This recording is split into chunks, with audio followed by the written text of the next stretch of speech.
সুগৃহিণী ক্ল্যারিফিকেশনটা ঠিক কী আমার জানা নেই।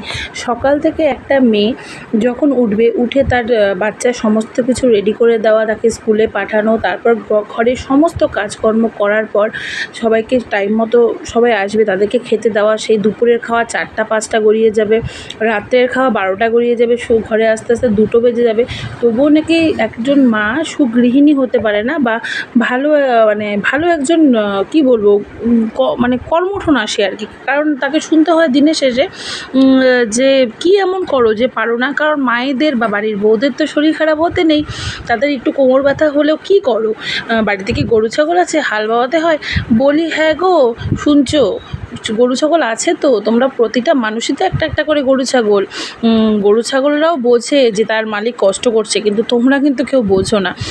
যাই হোক, আমি এটা কাউকে দুঃখ দিয়ে বলছি না, বর্তমান সমাজে এবং এটাই হয়ে যায়। তাই একটু তোমাদের সাথে গল্প ছলে রান্নাটা এবং খাওয়াটা শেয়ার করে নিলাম।